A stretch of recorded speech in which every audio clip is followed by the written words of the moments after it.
ఇప్పుడే ఎన్గోల్డ్ బయర్స్ కి కాల్ చేయండి. మీ తాకట్టు బంగారం కష్టాలకి గుడ్ బై చెప్పండి. సూపర్ సక్సెస్ కొట్టారు ఇరుముడి. థియేటర్స్ అన్నీ ఒక టెంపుల్స్ లాగా మారిపోయినాయి. మాస్ మహారాజా రవితేజ గారు ఏమి యాక్టింగ్, ఏమి డాన్స్, ఏమి ఫైట్లు. ఒక తండ్రి కూతురు సింపుల్ ఇంటి మెట్లక మీద కూర్చొని ముందు మానే నాన్న థాట్ ఎలా వచ్చింది సార్? ఫాదర్ డాటర్ కాన్ఫ్లిక్ట్ మీదే మిగతా సినిమా ఉంటుంది అనేది క్లియర్గా చెప్పాలి ఇంటర్వ్యూ బ్యాంక్ అనేది పాయింట్. దాని నుంచి నెమ్మదిగా కూతురు వైపు టర్న్ అయ్యి మిగతా సినిమా అంతా తండ్రికి కూతురికి మధ్యలో ఉండబోతుంది అనేది డెలిబరేట్ డెసిషన్. మూవీ ఇంత పెద్ద బ్లాక్ బస్టర్ అయిన తర్వాత రవితేజ గారి నుంచి వచ్చిన రెస్పాన్స్ ఏంటి సార్? సో మేము మాట్లాడుకునేటప్పుడు అలా కొట్టేసాం ఇలా కొట్టేసాం, ఆ డిజైన్లో ఆయన నన్ను చేయనిచ్చారు. డప్పు శ్రీను గారి గురించి ఖచ్చితంగా మాట్లాడుతూ స్వామి గురించి కాన్షియస్గా ఆయనే పాడాలని ఒక నిర్ణయం తీసుకొని ఆయన్ని తీసుకురావడం, ఆయన ఇన్ని కోట్ల మందికి కొత్తగా పరిచయం చేయడం చాలా అద్భుతంగా అనిపించింది. ఫస్ట్ తీసుకున్న డెసిషన్ అదేనండి. నేను ఫస్ట్ ఏం చెప్పానంటే, కానీ అతనే ఈ పాట పాడాలి, అతను ఎక్కడున్నారో పట్టుకోండి, జీవి గారిని పిలిపించి చిన్న వాయిస్లో బేస్ కానీ కొంచెం తగ్గినట్టు అర్థమైంది. మళ్ళీ రెండోసారి పాడించాం. సాంగ్ స్టార్ట్ అయ్యి ఒక రోజు, ఒక హాఫ్ డే, ఒక 2 రోజులు అలవాటు కోసం.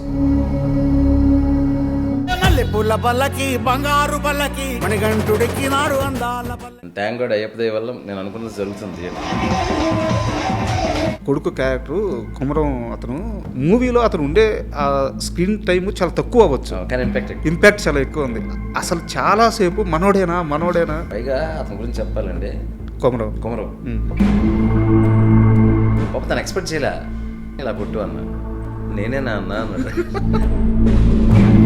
కళ్ళమ్మని నీళ్ళు పెట్టేసుకున్నాను. ఈ సందర్భంగా నేను కూడా థ్యాంక్స్ చెప్తున్నాను. ఇరుముడి చూసిన తర్వాత రామ్ చరణ్ గారి ఫ్యాన్స్ ఆ యాక్టింగ్కి, సో రామ్ చరణ్ గారితో మీ మూవీ పెడితే చాలా బాగుంటుందని చెప్పి అసలు సోషల్ మీడియా అంతా అవే మెసేజ్లు పెడుతున్నారు. అవునండి, ప్లానింగ్ ఏమన్నా? అదేనండి స్టోరీ అండి. దేనికైనా మీరు అన్నట్టు చరణ్ గారు లాంటి వ్యక్తి అక్కడ వెళ్ళానంటే great. Hi, welcome to my show. Sir నమస్తే. సార్ సూపర్ సక్సెస్ కొట్టారు ఇరుముడి. థియేటర్స్ అన్నీ ఒక టెంపుల్స్ లాగా మారిపోయినాయి. నేను సినిమా చూసినప్పుడు ఒక పర్టికులర్ సీన్కి నాకు ఒక ఫీల్ కలిగింది. నేను ఆ క్వశ్చన్తో ఇంటర్వ్యూ స్టార్ట్ చేస్తాను. మామూలుగా మాస్ మహారాజా రవితేజ లాంటి ఒక మాస్ హీరో, అండ్ మూవీలో కూడా మాస్ ఎలిమెంట్స్ చాలా ఉన్నాయి. ఇంటర్వెల్ దగ్గరికి వచ్చేలేకే మీకు నచ్చిన లేయర్లో ఒక నెగిటివ్ క్యారెక్టర్, విలన్ క్యారెక్టర్ తీసుకొని ఒక ఫైట్తోనో ఒక డైలాగ్తోనో ఒక ఇంటర్వెల్ కార్డ్ వేసుకోవచ్చు. ఒక తండ్రి కూతురు సింపుల్ ఇంటి మెట్లక మీద కూర్చొని ముందు మానే నాన్న, ఎప్పుడు అడగలేదు కదమ్మా, భయం వేస్తుంది నాన్న, మానేస్తాను తల్లి. ఇంత సింపుల్ వర్డ్స్తో, ఇంత సింపుల్ ఎమోషన్స్తో ఒక ఇంటర్వ్యూ కార్డ్ వేయడం థాట్ ఎలా వచ్చింది సార్? ఫాదర్ డాటర్ కాన్ఫ్లిక్ట్ మీదే మిగతా సినిమా ఉంటుంది అనేది క్లియర్గా చెప్పాలి ఇంటర్వ్యూ బ్యాంక్ అనేది సార్ పాయింట్. దానికి ముందు ఒక ప్రీ ఇంటర్వ్యూలకి యాక్షన్ లేకుండానే ఒక యాక్షన్ మూడ్ క్రియేట్ చేయాలి అనేది వచ్చి, దాని నుంచి నెమ్మదిగా కూతురు వైపు టర్న్ అయ్యి మిగతా సినిమా అంతా తండ్రికి కూతురికి మధ్యలో ఉండబోతుంది, అయ్యప్ప స్వామి బ్యాక్డ్రాప్కి వెళ్ళబోతున్నాం అని చెప్పాలి అనేది డెలిబరేట్ డెసిషన్. ఇంకొకటి ఏంటంటే, ఇప్పుడు ఇంటర్వ్యూలు కాబట్టి మనం ఒక మాస్ కమర్షియల్ హీరోతో చేస్తున్నాం కాబట్టి ఒక యాక్షన్ బ్లాక్తో చేయాలి అని ఎప్పుడు అనుకోలేదు. ఎందుకంటే అసలు ఫిల్మ్ స్క్రిప్టే అలా డిజైన్ లేదు. డిజైన్లో త్రినాథ్ ఎక్కడ మనం దాటి వెళ్ళడు, మన జీవితం ఎలా ఉంటుంది అతని జీవితం కూడా అలా పడుతుంటాడు, లేస్తుంటాడు. కరెక్ట్. సో మాలేసిన తర్వాత తన నిస్సహాయత ఎలాగా సెకండ్ హాఫ్లో ఉంటుంది కదా, ఆ నిస్సహాయతని టక్కమని కాకుండా ఇక్కడే అలవాటు చేయాలి, ఎస్టాబ్లిష్ చేయాలి. అంటే త్రినాథ్కి కూడా తెలియని విషయాలు, త్రినాథ్కి కూడా సిచ్యువేషన్కి లొంగిపోయే విషయాలు త్వరలో జరగబోతున్నాయి సార్ అని ఒక హింట్ ఇస్తూ, కూతురు ఎమోషన్లోకి వెళ్ళబోతుంది సినిమా అని 2వ హింట్ ఇస్తూ, 3వ హింట్ అయ్యప్ప స్వామి బ్యాక్డ్రాప్లోకి వెళ్ళబోతున్నాం అని. సో ఆ మూడింటిని ఎంత యాక్సిలరేట్ చేస్తూ సెకండ్ హాఫ్ వెళ్తుంది అనే దాంట్లో నుంచి ఒక ఎక్సైట్మెంట్తోనే ఇంటర్వ్యూలు వేయడం జరిగింది సార్. నిజంగా చాలా ఆనందంగా అనిపించింది అలాంటి ఒక సీన్తో ఇంటర్వ్యూ వేయడం. అంటే నేను అబ్జర్వ్ చేసింది ఇంకోటి వచ్చేసి, ఈ త్రినాథ్ క్యారెక్టర్ అంటే రవితేజ గారి సీన్లు చాలా వరకు అంటే ఏ క్రేన్ షాట్లో అలా కాకుండా ఆయన్ని కెమెరా ఫాలో అవుతున్న షాట్లే చాలా ఎక్కువ ఉన్నాయి ఆ క్యారెక్టరేషన్ చుట్టూ. ఇది పర్టికులర్గా వాంటెడ్గా తీసుకున్న డిసిషనా? అంటే నేను కరెక్టేనా నేను అబ్జర్వేషన్ చేసింది? ఏం చెప్తారు అది?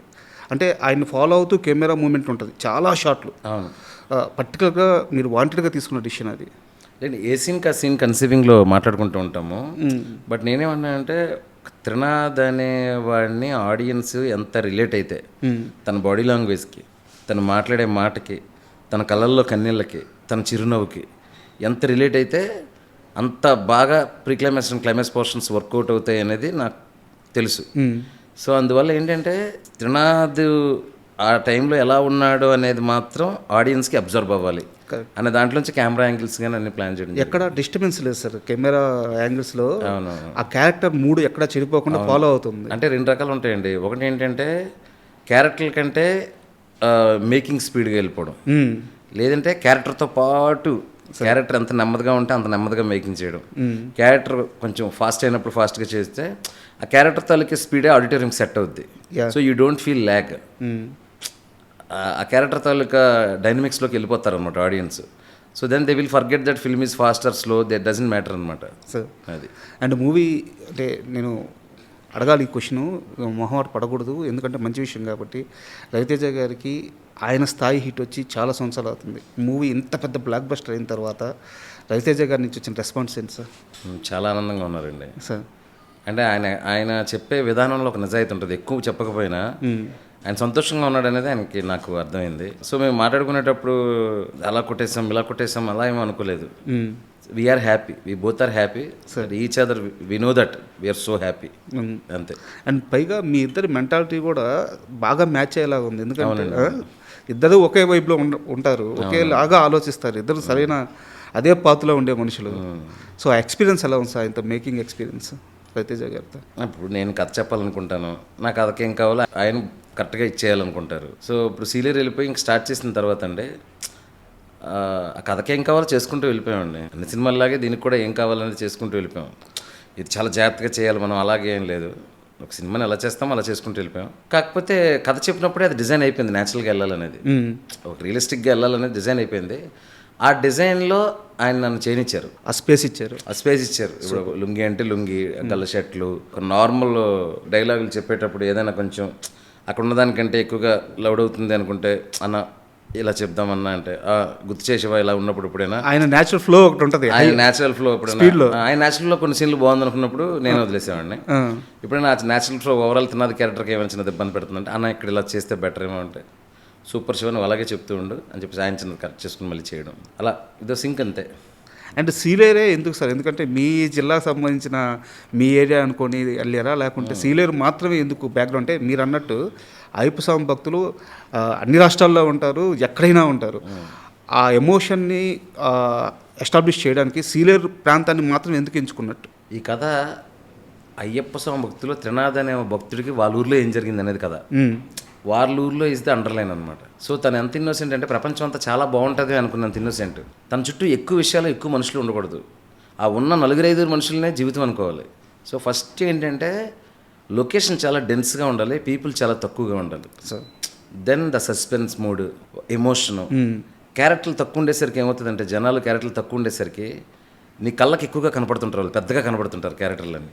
సో ఎక్కువ మందిలో తక్కువ మందిని చూపించడం కంటే అవును అలాంటి ఒక డెన్స్ లొకేషన్లో 4-5 క్యారెక్టర్లు పెట్టి నువ్వు కథ చెప్తున్నప్పుడు నీకు తెలియకుండానే ఒక ఏరీ మూడ్ క్రియేట్ అవుతుంది వాళ్ళ చుట్టూ. వాళ్ళని ఫాలో అయ్యే విధానం కూడా ఆడియన్ చాలా ఆర్గానిక్గా ఉంటుంది అనమాట.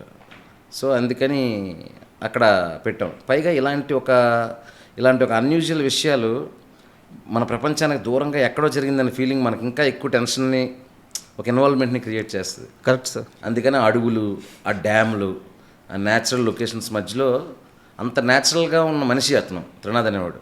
సో అతను కూడా ఒక నేచర్లో ఒక డైమండ్ లాగా అక్కడెక్కడ ఉన్నాడు, ఒక వజ్రం లాగా అనే ఒక ఇంపాక్ట్ వస్తుందని. అండ్ సినిమా చూస్తున్నప్పుడు ఈ తండ్రి కూతుర్ల ఎమోషన్ గురించి మాట్లాడదాము. అండ్ అయ్యప్ప స్వామి బ్యాక్గ్రౌండ్ వాడుకుంటున్నప్పుడు ఏదో చూచాయిగా తెలుసుకొని అలా వాడలేదు, నాకు అర్థమవుతుంది. ఎందుకంటే నేను స్వతహాగా మాలేసే వ్యక్తిని. నేను సినిమా కోసం మాలేసారు మీరు. నాకు ఎక్కడ అద్భుతంగా అనిపించిందంటే ఎందుకు త్రినాథ్ కూతురు కోసం ఇంత చేస్తున్నావు అన్నప్పుడు నాకు బిడ్డలు పుట్టలేదు, మా ఇద్దరు తను అవమానపడతా నా భార్య తనే భరించింది ఆ కష్టాన్ని. మీరు వచ్చి అయ్యప్ప మాల వేసుకొని కోరుకుంటే అవుద్ది అని చెప్పారు గురుస్వామి. ఆ క్షణం నేను అయ్యప్పని అట్ట కోరుకుంటే నాకు బిడ్డ పుట్టింది, మణికంఠ అని పేరు పెట్టుకున్నానని ఒక సీన్ ఉంటుంది. అయ్యప్ప మాల వేసుకున్న కన్యస్వామి, నేను మామూలుగా రియల్గా చెప్తున్నాను, అయ్యప్ప మాల వేసుకున్న కన్యస్వామి ఎంత పవర్ఫుల్ అంటే ఆ మాల కాలంలో 41 రోజుల్లో ఆయన ఏదైనా ఒక్క కోరిక మనస్ఫూర్తిగా కోరుకుంటే ఆ కోరిక నిజం అవుతుందని గురుస్వాములు చెప్తుంటారు. నిజమైన సందర్భాలు ఉన్నాయి కూడా నా జీవితంలో కూడా. అంటే ఎంత స్టడీ చేశారు. మొదటిసారి మాలేసుకున్న వ్యక్తి నాకు బిడ్డ కావాలని మొక్కుకోవడం, ఆ బిడ్డ పుట్టడం, ఆ బిడ్డ మీద ప్రేమ చూపించుకోవడం నాకు చాలా బ్యూటీ అనిపించింది సార్. అంటే స్వతహాగానే మిగతా ఫ్రెండ్స్ వీళ్ళందరూ మాలలేస్తుంటారు కదండి. జనరల్గా ఎక్కడికి వెళ్ళినా కూడా ఈ కన్యాస్వాముల గురించి వాళ్ళకి, ఎందుకంటే మా ఊర్లో అయ్యప్ప స్వామి గుడి ఉంది మా ఇంటికి దగ్గరలో. సో ప్రతిసారి బ్యాచ్లో ఒకరో ఇద్దరు మాలేస్తారు. వాళ్ళతో అడపదడప కాన్వర్జేషన్స్ అన్నీ ఉంటాయి కదా. అందులో చెప్తారు నాకు అయ్యప్ప స్వామి అంటే చాలా ఇష్టం, ఆ దేవుడి దయ వల్ల అయ్యప్ప వాళ్ళు ఇది అయిపోతే బాగున్నాను, అంటే ఆ ఎగ్జామ్ ఈసారి డిఎస్సి నేను ఎలాగైనా కొట్టాలి, సర్మల్ ఇల్లు వచ్చేస్తాను అయిపోద్ది అని. Cinema is what reflection of the society and the reflection of your ఎన్వైరన్మెంటే కదా. ఎగ్జాక్ట్లీ ఆ ఎన్వైరన్మెంట్లో మనం చూస్తూ ఉంటాం. పైగా నేను స్వతహాగా మాలేసుకుని వచ్చినప్పుడు నాకు ఎక్స్ట్రా అడ్వాంటేజ్ ఏమైందంటే, అంటే నేను వెళ్ళడం మాలేసుకోవడం దీని గురించి తెలుసుకుందాం అనుకున్నా, నేను ఇన్వాల్వ్ అయిపోయాను. అండ్ ఆ కామ్నెస్ డ్యూరింగ్ దట్ దీక్ష డేస్లో ఎర్లీ మార్నింగ్ 4:30కి లేవడం, ఎక్కువ ఎవరితో మాట్లాడకపోవడం, సైలెంట్గా ఉండడం, ఆ కామ్నెస్ అది నాకు చాలా హెల్ప్ అయింది. సో ఇక్కడ నుంచి ఏంటంటే అది ఆల్మోస్ట్ ఎప్పుడు కుదిరితే అప్పుడు వేయాలనేంత ఇది కలిగిందనమాట సార్. అది సో పర్సనల్గా ఎక్స్పీరియన్స్ అవ్వడం. నా పడి పూజలు, వాళ్ళు రుద్రాక్షలు ఎలా వేసుకుంటారు, వాళ్ళ అటైర్ ఏంటి, భిక్ష చేసినప్పుడు కానీ పడి పూజలో కానీ ఆ షర్ట్ విప్పేసి కండువ కట్టుకునే విధానం, ఇవన్నీ నేను పర్సనల్గా ఎక్స్పీరియన్స్ చేయడం వల్ల కాన్ఫిడెంట్గా చేయగలిగాను. ఎవరో చెప్తే అది కరెక్టా లేదని మళ్ళీ ఇంకొకరిని అడగాలి. అదే మనమే ఎక్స్పీరియన్స్ చేయడం వల్ల పర్ఫెక్ట్, ఇది కరెక్ట్ అని ఒక కాన్ఫిడెన్స్తో చేయడం వల్ల ఏంటంటే అథెంటిసిటీ వచ్చింది. సూపర్. ఆ బ్యాక్ డ్రాప్ మొత్తానికి. అండ్ మూవీ ఇప్పుడు శ్రావణ మాసంలో రిలీజ్ అయింది, కొన్ని రోజులు అయితే కార్తీక మాసం వస్తుంది, లక్షల మంది అయ్యప్పలు మాలేసుకుంటారు. మూవీ ఆ టైంలో వచ్చుంటే ఇంకా చాలా బాగుండేదేమో. అంటే ఇప్పుడు సూపర్ సక్సెస్ అయింది, ఎలాంటి ఇబ్బంది లేదు. అంటే ఇది షెడ్యూల్డ్ అయిపోయింది release, what ever OTT date కానీ ఇది కానీ మీరు అన్నట్టు. అంటే ఇప్పటికీ కూడా ఈ సినిమాలో పాటలు కానీ ఇవి కానీ రేపు కార్తీక మాసం రాగానే మారుమైపోతాయి. నేను 3 పాటలు ఉన్నాయి, బ్రహ్మాండమైన పాటలు. కట్టు సాంగ్ ఉంది, మల్లెపూల పల్లకు ఉంది. పైగా ఇప్పుడు మీకు ఇంటర్వెల్ తర్వాత ఒక బ్యూటిఫుల్ సాంగ్ ఉంటుంది. అసలు అయ్యప్ప మాల్లోకి వెళ్ళిన తర్వాత రోజులు గడుస్తున్న కొద్దీ ఎలా డ్రాక్స్ అవుతాడు మనిషి, ఎలా ఆ ట్రాన్సిషన్ పీరియడ్లో ఆ డిస్టర్బెన్స్ నుంచి ఆ పీస్ ఎలా వస్తుంది అనే ట్రాన్సిషన్ పీరియడ్, అది సూపర్ సాంగ్ అది. అలాంటి కాంటెక్స్లో ఇప్పుడు దాకా పాట రాలేదు. అంటే అయ్యప్ప స్వామి పాటలు వచ్చాయి కానీ ఒక మామూలు మనిషి అయ్యప్ప మాల వేసుకున్నప్పుడు స్లోగా అతను ఎలా కన్వర్ట్ అవుతాడు, దానికి ఎలా అలవాటు పడతాడు అనే సిచ్యువేషన్ చాలా కొత్త సిచ్యువేషన్. అది ఇప్పుడు రేపు పొద్దున వీడియో సాంగ్ రాబోతుంది. సో సినిమాలో కూడా అది చాలా బాగా పోయింది. ఇవన్నీ విపరీతంగా నవంబర్ నుంచి ప్లే అవబోతున్నాయి అన్ని చోట్ల 100%. ఇప్పట్లో పోయే ఇంపాక్ట్ కాదు సార్ ఇది. మీరున్నా నేనున్నా, మీరు లేకపోయినా నేను లేకపోయినా ఇరుముడి పాటలు, ఇరుముడి కంటెంట్ ఉండిపోద్ది అలాగా. సూపర్. అది నాకు ఈ 2 పాటలు అనిపిస్తుంది అనమాట. Something from my side, I did something to the for the Swami's and the people. Super sir. మీరు చూసుంటారు చాలా వీడియోస్ బయటకు వచ్చినాయి. థియేటర్లో మల్లెపూల పల్లకి సాంగ్ ప్లే అవుతున్నప్పుడు కొన్ని వందల మంది స్క్రీన్ ముందుకు వెళ్ళిపోయి అది ఒక పూనకం వచ్చినట్టు. ఇంచుమించు నేను ఈ ఇంటర్వ్యూ స్టార్టింగ్గా చెప్పాను, థియేటర్స్ గుడ్లుగా మారిపోతున్నాయని చెప్పేసి. ఆ విజువల్స్ చూస్తున్నప్పుడు ఎలా అనిపిస్తుంది? ఇదంతా మీరు కన్సీవ్ చేసింది కదా, మీ మైండ్ నుంచి వచ్చిన ఈ ప్రోడక్ట్? లేదండి, ఆడియన్స్ కన్సీవ్ చేసిందే. ఆడియన్స్కే ఇస్తారా క్రెడిట్? వాళ్ళు అనుకున్నారు అది జరిగింది. ఎందుకంటే డెఫినెట్లీ నేను మల్లెపూల పల్లకి సాంగ్ ఉండాలి అని చెప్పేసి స్క్రిప్ట్ లెవెల్లోనే ఒక లీడ్ వేసుకొని షూటింగ్ చేస్తున్నాము. దాని తర్వాత సోషల్ మీడియాలో ఒకరు స్టార్ట్ చేసి తర్వాత బర్స్ట్ అయింది. అవును. సో నా ఇంటెన్షన్ వాళ్ళ ఇంటెన్షన్ ఒకటే అయిపోయింది. వాళ్ళు అప్పటి నుంచి స్టార్ట్ చేశారు, మేము గుళ్ళు చేసేస్తాం థియేటర్స్ని. సో నేను ఆ విషయంలో వాళ్ళు ఏదైతే ఒక యాంటిసిపేషన్ ఉందో, వాళ్ళ మనసులో ఏదైతే ఒక బలంగా ఒక కోరిక, అయ్యప్ప పాటలు థియేటర్లో వస్తుంటే మేము డ్యాన్స్ చేయాలి, అయ్యప్పని సెలబ్రేట్ చేసుకోవాలని ఏదైతే అనుకున్నారో దాన్ని మాత్రం సిన్సియర్గా తీసుకొని పాట చేయించుకునే విధానం. కానీ శేఖర్ మాస్టర్ గారు పిలిపించి, మాస్టర్ నేను ఇందాక చెప్పాను, మీరున్నా లేకపోయినా నేనున్నా లేకపోయినా చరిత్రలో నిలిచిపోద్ది ఈ పాట యూట్యూబ్ ఉన్నంత వరకు. సో దేవుడి పాట లాగే ఉండాలి డ్యాన్స్, కానీ ఎనర్జీ తగ్గకూడదు అన్నప్పుడు ఆయన మళ్ళీ పట్టుకున్నారు. అది పట్టుకుని ఇప్పుడు ఆ స్టెప్ చూస్తే మీకు సినిమా స్టెప్ లాగా ఉండదు. అవును, అలాగని ఎనర్జీ లేకుండా ఉండదు. అది భజన కరెక్ట్గా అయ్యప్పలే వేసుకునే నృత్యంలా ఉంటుంది. ఎగ్జాక్ట్లీ. అవును. సో అలా ఎన్నో జాగ్రత్తలు తీసుకుని, ఇట్స్ నాట్ దట్ ఈజీ అండి. ఇప్పుడు లక్షల మంది పీపుల్ రేపు ఇరుముడిలో ఏమొస్తుందని దాన్ని మ్యాచ్ చేయడం, it's not that easy. It needs so much of expectations ఉన్నప్పుడు ఎక్స్పెక్టేషన్స్ని మ్యాచ్ చేయడం ఒకటి కష్టం అండి. దాన్ని ఆర్గానిక్గా క్రియేట్ చేయడం, దానికి నేను ఒక్కడనే కాదు, మా ఆర్ట్ డైరెక్టర్, మా కెమెరామ్యాన్, శేఖర్ మాస్టర్, ప్రొడ్యూసర్స్ అందరికి ఒకటే, రేపు థియేటర్లో అది వచ్చినప్పుడు మనం మ్యాచ్ చేసి అలా ఆనందపడాలి అనేది ఒకటే దాంట్లో. కానీ నమ్మకం ఉంది, కంటెంట్ మీద నమ్మకం ఉంది. సో ఈరోజు అది జరుగుతుంది. అసలు ఎన్నండి బాబు వీడియోలు అలా లింకులు వస్తూనే వస్తూనే ఉన్నాయి ఉన్నాయి. అంటే ఏ వీడియో ఎక్కడదో ఏ థియేటర్లో అర్థం కావట్లేదు ఎందుకంటే అన్ని థియేటర్లో ఒకటే విజువల్. కరెక్ట్. మొన్న అయితే అసలు ఏదో ఒక దీన్ని చూస్తే బస్తాలతో లోపలికి తీసుకెళ్తున్నారు పువ్వులు. ఎంతకంటే ఏం కావాలి సార్ మీరు ఒక మాట అన్నారు ఇప్పుడు మాట్లాడుతూ ఆర్గానిక్గా రావడం అని చెప్పి. డప్పు శ్రీను గారి గురించి ఖచ్చితంగా మాట్లాడుకో సాంగ్ గురించి. 13 సంవత్సరాలుగా నెంబర్ కరెక్ట్ కాదు, 13, 12 ఆయన ఎన్ని దగ్గరలో ఈ పాట పాడారు, అసలు ఈ పాటకి ఎంత ఒక రీచ్ తీసుకొచ్చారు. అలాంటి మనిషిని ఆయన చేతే వేరే సింగర్ పెద్ద పెద్ద సింగర్ల చేత పాడించకుండా కాన్షియస్గా ఆయనే పాడాలని ఒక నిర్ణయం తీసుకొని ఆయన్ని తీసుకురావడం, ఆయన ఇన్ని కోట్ల మందికి కొత్తగా పరిచయం చేయడం చాలా అద్భుతంగా అనిపించింది. ఫస్ట్ తీసుకున్న డెసిషన్ అదేనండి. నేను ఫస్ట్ ఏం చెప్పానంటే పాట యూట్యూబ్లో విని నేను అక్కడ చిన్న లీడ్ షూట్ చేసిన తర్వాత ఎక్కడున్నారో ఆయన తెలియదురా, కానీ అతనే ఈ పాట పాడాలి, అతను ఎక్కడున్నారో పట్టుకోండి అని. ఆ లిరిక్ కవర్ రాస్తారో వాళ్ళని పట్టుకోండి, ఆ మ్యూజిక్ కవర్ కొట్టారో వాళ్ళని పట్టుకోండి. ముగ్గురిని పిలిపించి ట్రైడెంట్లో బుక్ చేసి జీవి గారిని పిలిపించి ఆయన జీవి గారు విత్ అట్మోస్ట్ రెస్పెక్ట్ వాళ్ళు వస్తుంటే ఈయన లేచి నిలబడేవాళ్ళు. అంటే ఏంటంటే ఆయన ఒకటే చెప్పారు నాకు, సార్ 13 సంవత్సరాల నుంచి ఈ పాట ఇక్కడ పుట్టి ఇక్కడ ఎంతమంది కనెక్ట్ అయ్యారంటే ఆ పాట వాళ్ళు చేశారంటే వాళ్ళదే ఆ మ్యాజిక్, ఆ పాటకు సంబంధించిన ఆ క్రెడిట్ అంతా వాళ్ళదే అని చెప్పేసి వాళ్ళని పిలిపించి వాళ్ళ సజెషన్స్ అన్నీ తీసుకొని పాడించినప్పుడు గొంతు అప్పుడు యూట్యూబ్లో వినేదానికి దీనికి శృతి కానీ చిన్న వాయిస్లో బేస్ కానీ కొంచెం తగ్గినట్టు అర్థమైంది. మళ్ళీ రెండోసారి పాడించాం. థియేటర్లో మారిపోయింది సార్. మారిపోయింది కదా, దానికి లాజిక్ చెప్తాను. రెండోసారి మాడించాం కానీ ఎక్కడో చిన్నది ఉంది నాకు ఏంటి అని. సాంగ్ స్టార్ట్ అయ్యి ఒకరోజు ఒక హాఫ్ డే షూటింగ్ చేసేసరికి అసలు మేము మర్చిపోయాం అసలు ఆ గొంతులో ఏముందని అంత వైబ్ వచ్చేసింది సెట్ మొత్తానికి. అవును, నేను సేమ్ అదే చెప్పాను, ఎవరు కంగారు పడొద్దు, ఒక 2 రోజులు అలవాటు కోసం.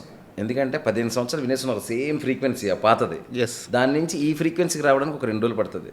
థియేటర్లోకి వెళ్ళిన తర్వాత మాత్రం రవితేజ గారి డ్యాన్స్, స్వాములు, ఆ వైబు, ఆ పల్లకి, ఈ వీటిల్లో అసలు హ్యాపీగా ఎంజాయ్ చేస్తారు, డౌటే లేదు. అలాగని మనం భయపడిపోయి ఏదో తప్పు చేసేసామని కంగారు పడిపోయి ఏది ప్లేబ్యాక్ సింగర్తో పాడించాం అనుకోండి, లేదు అది ఇంకా మోర్ డ్యామేజ్ అవుతుంది. అవును. సో అదొక conscious decision. And thank God Ayyappa దయ వల్ల నేను అనుకున్నది జరుగుతుంది థియేటర్లో. Super sir. అండ్ నేను ఇప్పుడు అడగబోయే క్వశ్చన్ ఇరుముడి గురించి కాదు, సినిమా గురించి కూడా, మీ పాత సినిమాల గురించి కూడా కాదు, మీ సెన్సిబిలిటీ తెలిసి నేను మీ సినిమాలు చూసి అడుగుతున్నాను. మీ జీవితంలో బ్యాక్గ్రౌండ్లో అమ్మగారు కానీ, మీ భార్య కానీ, లేదా పిన్ను అత్తో ఎవరో ఒక అమ్మమ్మ, ఒక బలమైన స్త్రీ ఉన్నారు, మిమ్మల్ని జీవితంలో చాలా పెద్దగా ఇంపాక్ట్ చేసిన మనిషి ఆమె అనిపిస్తుంది. నిజమేనా? బలమైన స్త్రీలు సార్ ఉమ్మడి కుటుంబం అండి. మా పిన్నిలు, మా తాతయ్య గారు, మొత్తం మా అమ్మ మొదట ఆవిడ, దాని తర్వాత 4 కూతుర్లు అంటే 4 పిన్నులు, వాళ్ళ పిల్లలు, మేము, అమ్మ వాళ్ళ సైడ్ నుంచి అంతే. సో ఏంటంటే చిన్నప్పటి నుంచి చుట్టూ ఫెమినిన్ వరల్డ్ ఉందన్నమాట. సో అది దాని తర్వాత కాలేజ్కి వెళ్ళిన తర్వాత మన ఫ్రెండ్స్ అమ్మాయిలు అవ్వచ్చు. అసలు ఏమనంటే ఒక అమ్మాయి పాత్ర లేని మనిషి జీవితం ఏ ఫేజ్లోనే ఉండదు, అంతే సార్. సో వాళ్ళ తాలూకా ఇది ఉంటుంది. కాకపోతే ఏంటంటే నాకు బేసికల్గా ఈ మిడిల్ క్లాస్ మెంటాలిటీస్, వాళ్ళ మధ్యలో ఉండే కాన్ఫ్లిక్ట్స్, వాళ్ళ మధ్యలో ఉండే ఎమోషన్స్ అవి బాగా ఇష్టం అనమాట. అంటే నేను స్వతహాగా వాళ్ళతో పాటు ఉండి మాట్లాడి ఇష్టపడతాను. సినిమాలు తీసేటప్పుడు కూడా నాకు అలాంటివి టచ్ చేయడం ఇష్టం. నిన్ను కోరి మధ్యలో లైట్ హార్టెడ్గా లవ్ స్టోరీలు కాబట్టి అలా తీసాము. ఇందులో ఆ లవ్ యాంగిల్ కాకుండా ఇంకా అంతకంటే పెద్ద కాజ్ ఉంది, పర్పస్ ఉంది దీనికి. గర్ల్స్, వాళ్ళ చుట్టూ ఉండే ఒక ప్రపంచం, అందులో ఒక ఇన్నోసెంట్, ఆ ఆడవాళ్ళ వెనకతలు నిలబడే ఒక ఇన్నోసెంట్, వాడికి తాగడం అనే ఒక ఫ్లా, దాంట్లోంచి నన్ను ఎక్స్ప్లోర్ చేసుకోవడానికి అవకాశం ఇచ్చింది ఈ సినిమా. సార్ అందువల్ల చేయగలిగాను. నాకు బాగా అనిపించింది ఎక్కడంటే కొన్ని డైలాగులు ఉన్నాయి సార్. ఆడపిల్లని పెంచాల్సింది భయంతో కాదు, ధైర్యంగా పెంచాలి, ఆ పిల్లలో ధైర్యం ఉండేలా పెంచాలని చెప్పి ఒక సీన్ ఉంటుంది, హీరో గారు చెప్తారు. అండ్ ఇంకో డైలాగ్ వచ్చేసి, మన పిల్లల వెనక ఒకడున్నాడు, పైన చెయ్యేస్తే చంపేస్తాడనే భయం లేకపోతే వాళ్ళని మనం కాపాడుకోలేమని చెప్తారు. ఎంత బలమైన మాటలు అయ్యి. అంతే కదండి సార్. మనం చూస్తున్నాం కదా ఇవన్నీ. నేను దీంట్లో డిస్కస్ చేయాలి, నిలబడాలి, ధైర్యంగా మాట్లాడాలి, అది ఏ ప్రాబ్లం అయినా సరే స్పీక్ అవుట్. దాని తర్వాత అది ఎంత దూరం వెళ్తుందని తర్వాత విషయం, మాట్లాడాలి అనే ఒక విషయాన్ని చెప్పడానికి ట్రై చేశాను. అది ఏదో లైట్ హార్టెడ్గా స్పీచ్లాగా చెప్తే ఈ కాలంలో అవ్వదండి. కొన్ని విషయాలు గట్టిగా చెప్తేనే, గుండెకి తగిలేలా చెప్తేనే అవి నిలబడతాయి బ్రెయిన్లో. అందుకే నేను కొంచెం ఇంటెన్స్గా చెప్దాం డిసైడ్ అయ్యాను ఈ పాయింట్ని. చాలా లైట్ హార్టెడ్గా ఒక ఫ్యామిలీ కథలా కూడా చెప్పచ్చు, కానీ అది ఇంపాక్ట్, ఇమేజ్ నిలబడాలండి. కనీసం సినిమా చూసిన తర్వాత వచ్చి 2 గంటలు కనీసం ఇంకొకరితో షేర్ చేసుకోవాలి, ఈ పాయింట్ చెప్పాడురా, ఈ పాయింట్ ఇందులో డిస్కస్ చేశారని నాకు ఫీలింగ్ అయినా ఉండాలి. సార్ స్వతహాగా నాకు సినిమాని థియేటర్లో వదిలేసేయడం కంటే అది ఏదో టేక్ అవే చేయాలనే మెంటాలిటీ నాది నా ఫస్ట్ ఫిలిం నుంచి. లక్కీ ఇది 100% టేక్ అవే చేసింది. In that way very very fortunate. And more over అంటే అయ్యప్ప స్వామి ఎలిమెంట్ ఉన్నా సరే ఓన్లీ అయ్యప్ప స్వామి ఎలిమెంట్ అయ్యప్ప స్వామి పాటలు మాత్రమే ఉండి గుడ్ మూవీ కానీ గుడ్ రైటింగ్ కానీ లేకుండా ఉంటే కష్టమైపోయేది. సో సినిమా రైటింగ్ కానీ మీరు తీసిన విధానం కానీ చాలా అద్భుతం. ముఖ్యంగా ఆ తండ్రి కూతురు మధ్య ఉండే ఆ బాండింగ్, అసలు థియేటర్లో కూర్చొని సినిమా చూస్తుంటే ఇంటికి వెళ్ళిపోయి ఎప్పుడు నా బిడ్డని హగ్ చేసుకుందాం అనిపిస్తుంది. అది యాక్చువల్గా జరిగిందండి. నాకు చాలామంది కాల్ చేసి, అంటే ఇండస్ట్రీలో పెద్ద పెద్ద ప్రొడ్యూసర్స్ డైరెక్టర్స్ కూడా నాతో 2-3 చెప్పిన మాట ఏంటంటే, చూసిన తర్వాత ఒకరు ఏం చెప్పారంటే యుఎస్ వెళ్ళాలంట వాళ్ళ పాప, చూసిన తర్వాత ఎయిర్పోర్ట్కి వెళ్ళారంట సార్ సెండ్ ఆఫ్ ఇవ్వడానికి. అంతే కదా, ఆ బంధం వేరు కదండి, ఆ బాండ్ వేరు. దాన్ని టచ్ చేస్తే అది అలా అలా బ్లాస్ట్ అవుతుంది. అది హ్యూమన్ ఎమోషన్కి ఉండే ఇది, అది కూడా father daughter emotion, father son emotion, what ever. అవును. సో అలాగే ఇంకొకరు కూడా థియేటర్లో చూసిన వెంటనే డాటర్ దగ్గరికి వెళ్ళడం, అలాంటివి చాలా జరిగాయి. అయితే మీ రైటింగ్ విషయానికి వస్తే ఒక లైన్ అనుకున్న తర్వాత దాని చుట్టూ పీఠముడులు మీరే బిగించుకుంటారు, అవును, మీరే విప్పుకుంటూ వెళ్తారు. చాలా కష్టమైన మార్గాన్ని ఎంచుకుంటారు కథ చెప్పడానికి. మీరు నిన్ను కోరి కానీ ఆ లైనే చాలా కాంప్లెక్సిటీ ఉన్న లైన్. అవును, మజిలీ కానీ ఇరుముడి కానీ ఈవెన్ ఖుషి కూడా, ఖుషిలో ఒక బ్యూటిఫుల్ లవ్ స్టోరీ ఉంటుంది. కానీ ఒక atheist family, God believer family మధ్యలో అలా నలిగిపోయారని ఆ కాంప్లెక్సిటీ అక్కడ ఉంటుంది. సో ఎందుకు ఇంత కష్టమైన మార్గాన్ని ఎంచుకుంటారు కథ చెప్పడానికి? రియల్ లైఫ్ అలాగే ఉంటుందండి. రియల్ లైఫ్ ఇప్పుడు మిడిల్ క్లాస్ ఫ్యామిలీ లోపలికి వెళ్తే వాళ్ళకి వచ్చే ప్రాబ్లమ్స్ అక్క చెల్లెల మధ్యలో ఒక చీర గురించో, లేదంటే ఫ్యామిలీ మెంబర్స్ మధ్య, అన్నదమ్ముల మధ్యలో 60 రూపాయల కోసం, చాలా చిన్న చిన్న విషయాల కోసమే ఎమోషనల్గా లోన్ అయిపోతారు. మిడిల్ క్లాస్ ఫ్యామిలీలో ఆ బ్యూటీ ఉంటుంది. 1000 కోట్లు 2000 కోట్లు ఉన్నోడికి ఏముంటుంది, సాదాసీదాగా వెళ్ళిపోద్ది తన లైఫ్. ఎక్కడైతే బతకడానికి కష్టం ఉందో అక్కడే కాన్ఫ్లిక్ట్ వస్తుంది. ఆ కాన్ఫ్లిక్ట్లో ఆ పర్టికులర్ మనుషులు ఎలా రియాక్ట్ అయ్యారు, అందులో ప్రేమ ఉంటుంది, జల్సీ ఉంటుంది, ద్వేషం ఉంటుంది. అలాంటి వాటి మీద సినిమా తీయడం ఇష్టం అనమాట. సో అందుకే ఇప్పుడు ఈ సినిమాకి వచ్చేసరికి ఇది కంప్లీట్గా డిఫరెంట్ ప్రెమైస్ అనుకోండి. అసలు ఆ గర్ల్స్ చుట్టూ ఏంటి, అసలు మన ఇళ్ళలో మన కూతురుతోనే ఒక బాండింగ్, బయట చాలామంది కూతుర్లు ఉంటారు. ఇలాంటి ఒక ఎమోషనల్ వరల్డ్లో ఒక ఇన్నోసెంట్ ఒక చిన్న ఫ్లాతో ట్రావెల్ ఆడియన్స్ రిలేట్ అయ్యి తనని ఫీల్ అయ్యి తద్వారా తన ఎక్స్పీరియన్స్ చేసిన వాళ్ళు ఎక్స్పీరియన్స్ చేసి ఫైనల్గా ఒక మెచ్యూరిటీ లెవెల్తో బయటకు రావాలనేది పాయింట్ అనమాట నేను అనుకున్నది. డెప్త్ అది. అయితే మీ రైటింగ్ గురించే మాట్లాడుతున్నాను కాబట్టి నాకు ఒక చిన్న ఇన్ఫర్మేషన్ తెలిసింది, అది అడుగుతాను. మీరు స్టార్టింగ్ సీరియల్స్కి వర్క్ చేసేవాళ్ళు, మీ పక్కన నరేష్, లక్ష్మణ్ అని చెప్పి మీ ఫ్రెండ్స్, వాళ్ళు కూడా వాళ్ళు కూడా. సో అంటే నేను వాళ్ళతో మాట్లాడలేదు, వేరే వాళ్ళతో మాట్లాడాను. శివ నిర్వాణ మాట్లాడుతుంటే ఒక క్లారిటీ ఉంటుంది, చాలా బలంగా అంటే నేను సీరియల్స్ గురించే చెప్తున్నాను సార్, ఆ టైం గురించే చెప్తున్నాను. తనకేం కావాలో చాలా బలంగా నిలబడతాడు. అది చూసేవాడికి అర్థం కాదు. తన అవుట్పుట్ వచ్చిన తర్వాత ఎందుకు అంత బలంగా నిలబడుతున్నాడో, ఎందుకు అంత వాదిస్తున్నాడో అర్థమవుద్ది. సో తనకి రైటింగ్ మీద, మేకింగ్ మీద, రెండింటి మీద సమానమైన మంచి పట్టుంది అని చెప్పారు. సో అది ఎలా బిల్డ్ అయింది సార్? అంటే ఒక డైరెక్టర్కి మేకింగ్లో స్ట్రాంగ్నెస్ ఉండొచ్చు, రైటింగ్లో స్ట్రాంగ్నెస్ కొంతమందికి ఉంటుంది. రెండింటిని అంత బలంగా పట్టుకోవడానికి కారణం ఎవరు? అంటే అది నాకు ఏదైతే వచ్చిందో అది రిఫ్లెక్ట్ అవుతుందండి. కానీ నేనేమంటున్నానంటే, ఇప్పుడు నాకేమిష్టమో నాకు తెలిసినప్పుడు, నాకు ఏది కావాలో నాకు తెలిసినప్పుడు, నాకు నచ్చాలంటే ఏం చేయాలో తెలిసినప్పుడు అదే చేస్తాను. వేరే వాళ్ళకి నచ్చుతుందా లేదంటే ఎంతమందిని కన్విన్స్ చేయాలి అన్నిటికంటే ఫస్ట్ నేను చేసిన పని నాకు ఫస్ట్ నచ్చాలి, అదే important. And honest to my self అని పెట్టుకుంటాను. దాన్ని సిన్సియర్గా అడాప్ట్ చేయడానికి ట్రై చేస్తాను. అది మీకు కూడా నచ్చుతున్నందుకు హ్యాపీ. సో నాతో చెప్పింది కాదంబరి కిరణ్ గారు, సార్తో మాట్లాడినప్పుడు. అవునవును, ఆయన దగ్గర నేను ఒక సీరియల్కి వర్క్ చేశాను, కాదంబరి కిరణ్ గారు. చాలా ఎంకరేజ్ చేసి బాగా చూసుకున్నారు. ఇప్పుడు ఆయన అన్న మాట ఏంటంటే, ఓ కే విశ్వనాథ్ గారు, ఓ జంజాల గారు, వీళ్ళ దగ్గర నేను పనిచేశాను రాజా. అంటే ఒక సీన్ని కన్సీవ్ చేయడానికి వాళ్ళు డిస్కషన్ పెడతారు. నేను తరువాత, అంటే ఆయన చాలా జర్నీ కదా సార్. అవునవును, మనకి తెలుగు స్టేట్స్లో సినిమా రాకముందు నుంచి ఉన్నాడు ఆయన. అవునవును, అంత జర్నీలో నేను మళ్ళీ ఒక డైరెక్టర్ అంత డిస్కస్ పెట్టడం, అంత తపన పడడం నేను మళ్ళీ శివ దగ్గర చూశాను అని చెప్పి ఆయన ఆ మాట అన్నారు. అయ్యో థ్యాంక్ యూ అండి. ఆయనకి నా మీద ఉన్న 10 సంవత్సరాలు అయిపోయినా ఇంకా నమ్మకం, ఎంకరేజ్ చేస్తుంటారు. ఎప్పుడు మంచి సినిమా వచ్చినా Shiva I proud of you అని పెడతా ఉంటారు, హ్యాపీగా ఉంటుంది. ఈరోజు కూడా పెట్టారు. అవునా? ఓకే. అంటే ఇరుముడి డైలాగ్స్ విషయానికి వస్తే చాలా తక్కువ రాశారు సార్. అవునవును, అదే పెద్ద ఇంపాక్ట్. అవునవును, అది కాన్షియస్గా తీసుకున్న నిర్ణయం. లేదండి అసలు డైలాగుల విషయంలో ఇక్కడ ఒక మంచి డైలాగ్ పడాలి, అక్కడ డైలాగ్ పడాలి ఎప్పుడు అనుకున్నాను. రాస్తున్నప్పుడు ఆ క్యారెక్టర్ ఎక్కడ మాట్లాడాలో అది మాట్లాడుతుందని నా నమ్మకం. ఇప్పుడు సాయి కుమార్ గారికి హీరో గారికి మధ్యలో కాన్వర్జేషన్స్ చాలా ఉంటాయి. అవును. ఆ పాయింట్ ఆఫ్ టైంలో వాళ్ళిద్దరు కాన్వర్జేషన్ ఏమై ఉంటుంది అన్నప్పుడు ఇది అవుతుంది అన్నప్పుడు అదే రాస్తాను. సో ఓవరాల్ స్క్రిప్ట్ చూసుకొని ఇక్కడ ఒక మంచి డైలాగ్ ఉంటే బాగుంటుంది, అక్కడ మంచి డైలాగ్ ఉంటుంది, ఇక్కడ చిన్న క్లాప్స్ పడితే బాగుంటుంది, అక్కడ కొంచెం క్లాప్స్ పడితే బాగుంటుంది అనేది అసలు ఇప్పుడు పెట్టుకోను. అందువల్ల ఆ క్యారెక్టర్ పరిధిలో వాళ్ళు ఏం మాట్లాడతారో అది నచ్చి క్లాప్స్ కొడితే ఓకే, బట్ క్లాప్స్ పడడానికి డైలాగులు రాయను సార్. అండ్ నేను ఇప్పుడు మాట్లాడేది బిజినెస్కి సంబంధించిందే, బట్ కలెక్షన్స్ ఇవి కాదు. ఇలాంటి ఒక కథ చెప్పాలనుకున్నప్పుడు నేను ఇంతవరకే అన్నాను, రవితేజ గారికి లాస్ట్ ప్రీవియస్ మూవీస్ నెంబర్స్ సరిగ్గా లేవు, అండ్ మీరు కూడా ఒక మంచి కస్మేత ఉన్నారు. బట్ ఇలాంటి రూట్ లెవెల్ కథ చెప్పాలన్నప్పుడు భయమే లేదా? అంటే ఇలా తీస్తే ఇంత డెప్త్కి వెళ్ళి రూట్ లెవెల్ కథ చెప్పడానికి ఆడియన్స్ యాక్సెప్ట్ చేస్తారా? ఎవరికి డౌట్ లేదండి. ఫస్ట్ నవీన్ గారికి చెప్పాను, తర్వాత రవి గారికి మా ఇంట్లో చెప్పా. వాళ్ళందరూ ఏంటంటే ఆఫ్ స్ట్రక్ అంటారు కదా, ఆ 2-3 ట్విస్టులు, ఆ లాస్ట్లో ఎక్స్పీరియన్స్, ఫస్ట్ షాక్లో ఉన్నారు. ఇప్పుడు మీరు థియేటర్లో ఎలా షాక్లో వస్తున్నారు బయటికి కరెక్ట్ డైరెక్షన్ చెప్పినప్పుడు కూడా ఈ లెవెల్ కాకపోయినా ఒక లెవెల్ షాక్ ఉండింది అందరికి. ఇది వర్కౌట్ అవ్వకపోవడానికి ఏముంది, ఇంత ఎంగేజింగ్గా ఉంది, ఆ డివోషనల్ మూడ్ ఉంది ఫిలింకి. ఎప్పుడు చూడండి ఒక క్రైమ్ యాంగిల్ ఇందులో మిక్స్ ఉంది. అసలు ఆ మిక్స్కే సర్ప్రైజ్ అయ్యారు. రవి సార్ కూడా కథ చెప్తున్నప్పుడు, రవణకి హీరో గారికి కథ చెప్తున్నప్పుడు కూడా అంతా కథ విన్న తర్వాత చాలా ఫ్రెష్గా ఉంది స్టోరీ. అన్నిటికంటే నాకు ఆయన కనెక్ట్ అయింది ఏంటంటే గర్ల్స్ అనేది కనెక్ట్ అయ్యారు. Exactly sir, super. ఆయనకి ఈ క్రైమ్ లేరు, స్క్రీన్ ప్లే అంత క్లియర్గా ఏం చెప్పాల. ఓవరాల్గా ఏం చెప్పారంటే త్రినాథ్ ఇలా ఉంటాడు, వాళ్ళ మిస్సెస్ ఇలా ఉంటుంది, ఆడపిల్లల కోపం వస్తే వెళ్తాడు వస్తాడు, కూతురు ఇలా ఉంటుంది. సో ఇలాంటి ఒక ఇన్నోసెంట్ జీవితంలో మాలేయంగానే ఇలాంటి కన్సిక్వెన్సెస్ జరిగాయి.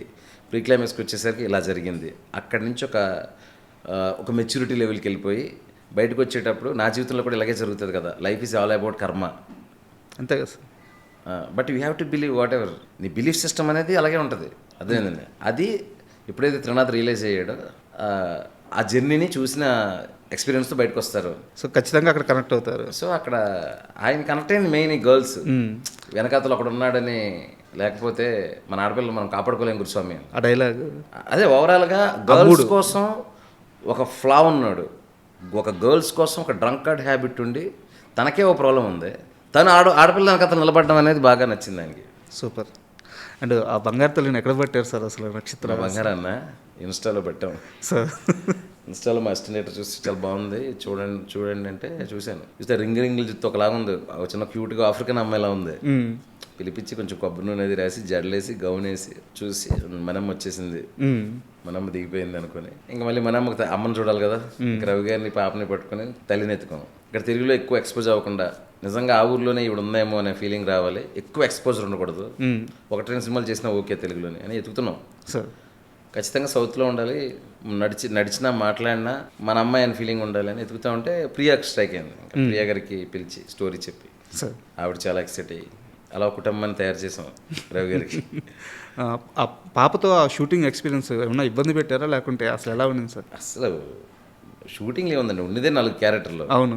20 అసలు మీకు సినిమా చూస్తే చాలా స్కేల్ స్పాన్ ఉన్నట్టు అనిపిస్తుంది, కానీ మొత్తం అందరూ ఇక్కడ కూర్చొని భోంచేసి వచ్చి అంత తక్కువ మంది. గట్టిగా అయితే మిగతా ఊరు జనాలు వాళ్ళు అప్పుడప్పుడు కనిపిస్తారు, కానీ ఆ మెయిన్ స్ట్రీమ్ ఆర్టిస్ట్లో సెకండ్ లేయర్లో ఉండేవాళ్ళు ఎంతమంది ఉంటారు? ఒక 15 మంది ఉంటారు ఓవరాల్గా. అందరం చక్కగా కలిసి భోంచేసేవాళ్ళం, చేసేవాళ్ళం, షూటింగ్ చేసుకునేవాళ్ళం. 40 రోజులు షూటింగ్ చేసి హ్యాపీగా వచ్చాం. సూపర్. అండ్ మీరు అన్నట్టు తక్కువ మంది ఉండడం వల్ల ఉన్న ప్రతి క్యారెక్టర్కి ఇంపాక్ట్ చాలా బలంగా ఉంది. విలన్ కొడుకు క్యారెక్టరు కుమరం, అతను యాక్చువల్గా జబర్దస్త్ వాటిలో ఇట్లా చిన్న చిన్న క్యారెక్టర్స్ చేసే మనిషి.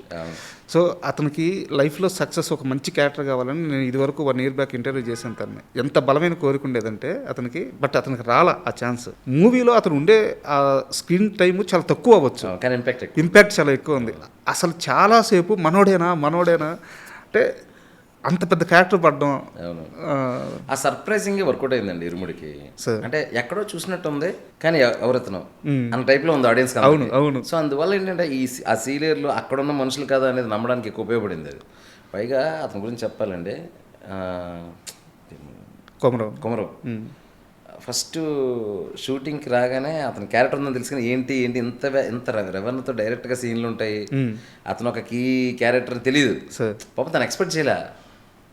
రాగానే షార్ట్ అంతా చెప్పేసి పెట్టి రవణ్ అని ఇలా కొట్టు అదే ఫస్ట్ సీన్లో ఉంటుంది కదా, అన్నా అన్నాడు.